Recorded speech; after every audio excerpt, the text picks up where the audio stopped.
Thanks everybody for coming. My name is Karri Linnoinen, from CDO of the Nordic Investment Bank, and today I'll talk about our data platform, how we modernized it, and sort of what went well, what didn't go well, and how we got there.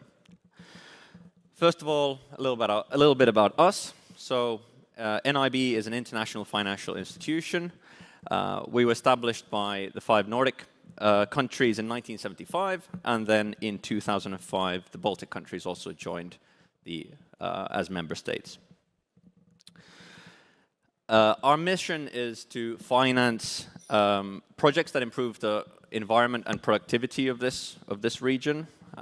We acquire funds from the capital markets, and we use those funds then to finance these different projects. We're a small organization, 250 of us, but we make quite a sizable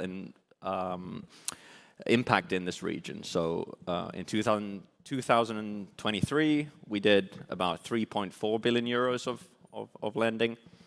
And since 1975, we've done a total of 72 billion euros into this region to improve all sorts of different projects in these different types of areas, from public sector to industry, energy, and so forth. All right. So if we look back at our challenges as an organization, before we completed this modernization, we had a very legacy architecture as a bank. We run everything in our own data center. We had a small infrastructure team, no scale, and sort of very typical of banks back in the day. History of silos in data, so lots of homegrown data marts, spaghetti code. Very sort of difficult as a platform to and as a starting point to then basically do any sort of modernization. And the organization was also very immature, so we didn't have a history of software development. Agile was quite an unknown concept for us as a bank, and we basically more or less bought all of our services from external vendors and then just sort of used those. But then thankfully at some point then we decided that this needs to change, and in order to be able to sort of modernize this data estate, we need to make a lot of change and then go forward with that. Basically, as we sort of looked forward as an organization and what we wanted to achieve, there are certain sort of key themes that we wanted to achieve and become a data-driven bank. And one of those things is, of course, making decisions with data, being able to make sort of better decisions, more impact, reporting on the things that we finance, because those are very important for our mandate fulfillment. Then our customers, because of our size, we haven't had no digital services for them, so it was a very sort of boutique and sort of hands-on way of dealing with customers, and what we wanted to do is to provide them with digital services. Then looking inside, our own people had to do a lot of manual work with data, so with this data modernization, we basically wanted to provide a superior customer service for the internal people. Then, as the world changes and future requirements change, then we wanted to have a platform that we were able to scale and then meet those future requirements. And then finally, as a bank, of course, we want to be sort of secure. We want to do a lot of things in a very sort of risk mitigating way, and with this platform modernization, then that was one of the things that we also wanted to be able to do.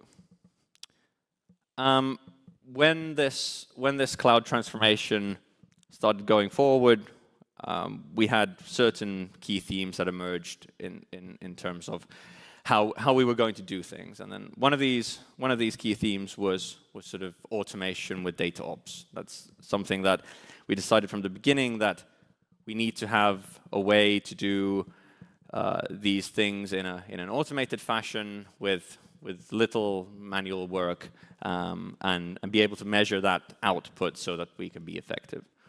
Then we want to create governance around this. So as the cloud is a very new thing for us as a bank, we wanted to have a clear set of rules, how to operate, and basically minimize any waste there.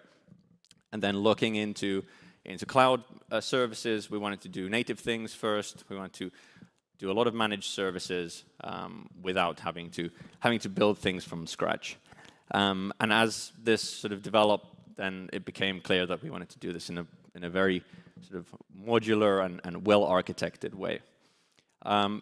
Then also from the get-go, the concept of deploying often, doing things in a template and standardized way allows us to then meet sort of these business goals and do a lot of good for our business users, and then try and go into production at least every day. Not quite reality, but that was our goal. And then, as I said, our organization was immature. We didn't have competence in these things. So then upskilling our own people, also both internal resources and then the vendors that we worked with, wanted to be sure that they knew how to work with us effectively and use the tools that we had chosen. So doing rounds of training for the extended development team, so that everybody is sort of on board with these technologies and these ways of working. And then, of course, finding partners that can do the work effectively and have the industry experience we need. Then, one of these key components, as I talked about, automation and data ops in our architecture is Agile Data Engine. We use it basically for all of the development that we do. It's a modular way of building data warehouses and data products, and it takes care of all of the life cycle of our data from staging up until the presentation layer for our business users, all of the permission handling, load orchestration, and everything like that. At the moment, we are in Snowflake, but since this platform is agnostic to the target system that you deploy your code into, then if we decide to go with a competing service, then that's something that we can do quite easily. As a bank, because we are small, we use a lot of vendors and a lot of partners to help us do this. We're also very interested in developer efficiency because consultants are expensive. One of the things that we are now looking into is trying to see how fast and effectively we can meet those business needs from our customers, our end users. And one of the things that we use with ADE is an add-on called Insights. This allows us to basically use the workflow metadata that our developers use to build data products, and then look at how we are basically getting those deliverables done and how effectively. This is a private preview feature at the moment, which we're testing with some other customers as well. And basically, the benchmarks here are connected to a Google research project about DevOps, and they basically allow us to look at how effective and efficient our developers are. Another thing which it also does is looks at operations, so we can also then check how well we, for example, recover from failures or how often we go into production. And you can see here, these are screenshots from our production system. We go to production 0.6 times on average every day. This was quite a big difference compared to before our cloud transition. We had a release cadence of once every 9 months, maybe. So this is quite an improvement. Well, it's been interesting, to say the least, doing this transformation, and it hasn't always sort of been all smiles and kittens. The cloud transition, when we started off doing this, we were maybe a little bit over enthusiastic and sort of a little bit too unrealistic in terms of the timeline. We have some certain business requirements from our business users that then cause the timeline to stretch quite a lot.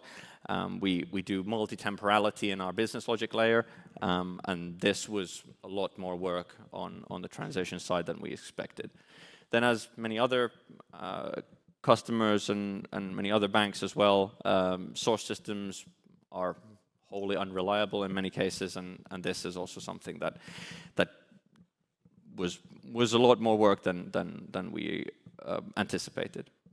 The organization maturity also, sort of our stakeholders had a lot of difficulty understanding what DevOps is and how do we work in an agile way, and those conversations with upper management and the development team were sometimes a little bit uncomfortable.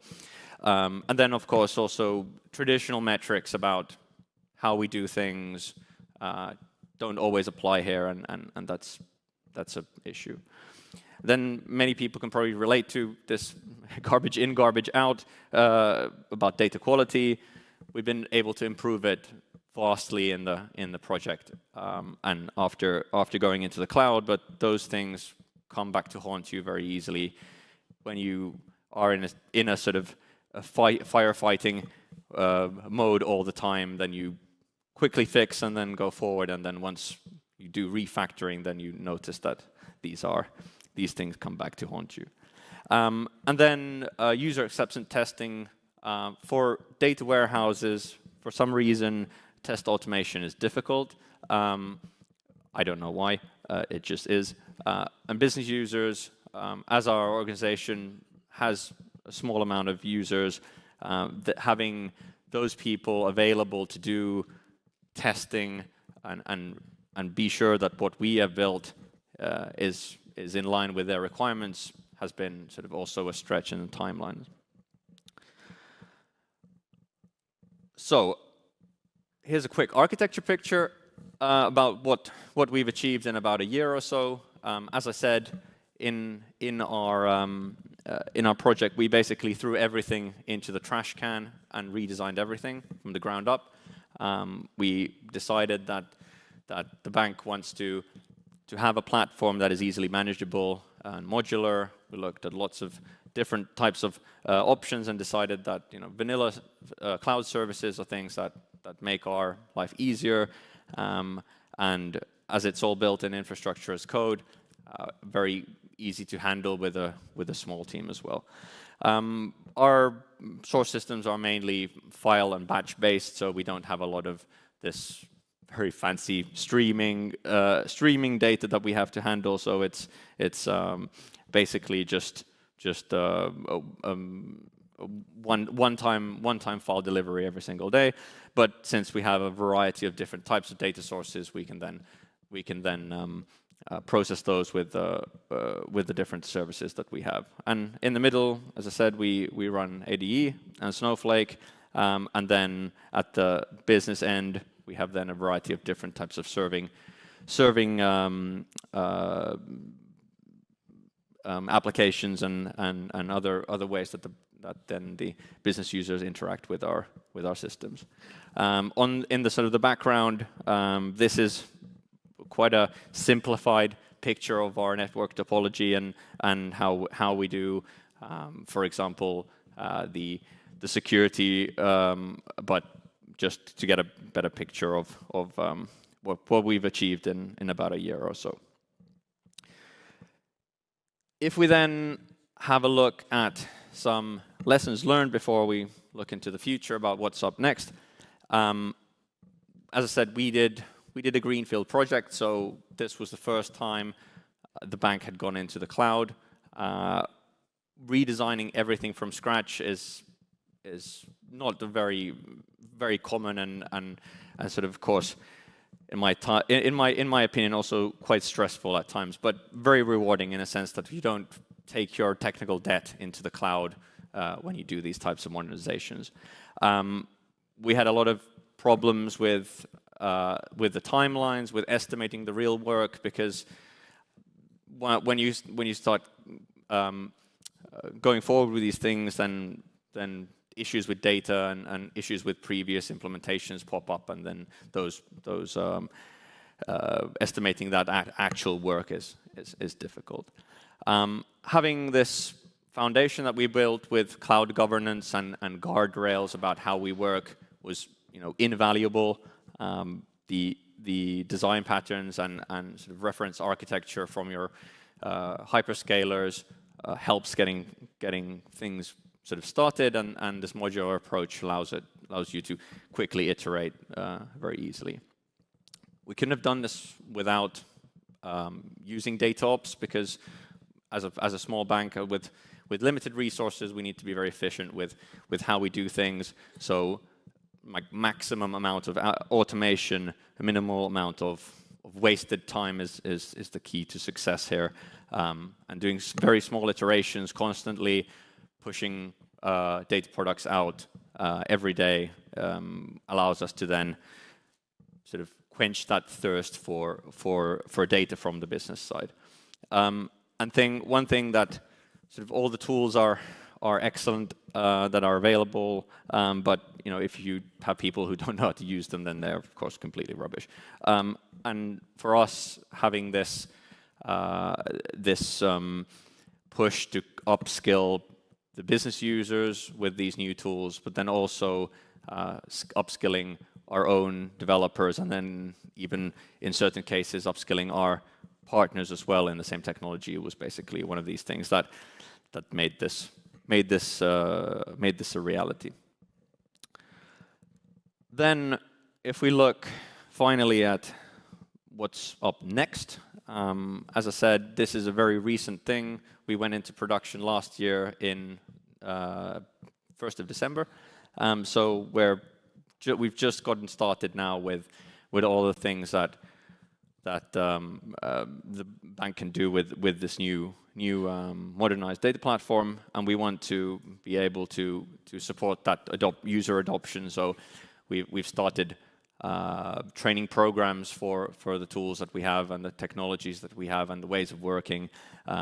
We started evergreen showcases for our business users, so we can show them both from the technology side what they can do, what sort of things are possible, and so that we can continuously keep those skills up.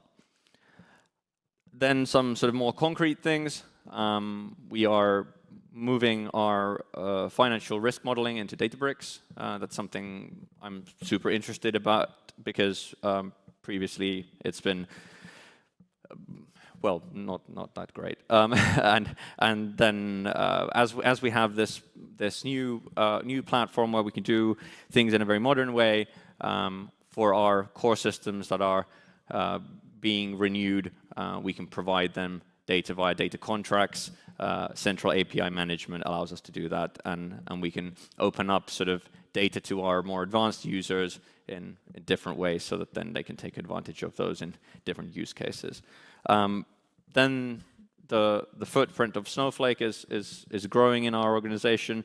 We want to finalize the sort of the adoption of this new platform and move all of the rest of the analytical workloads there, and then explore new capabilities, for example, in the marketplace, and with other types of Snowflake features. And then finally, AI. Everybody is doing AI. We don't want to be left behind, so we are going to jump on the AI bandwagon.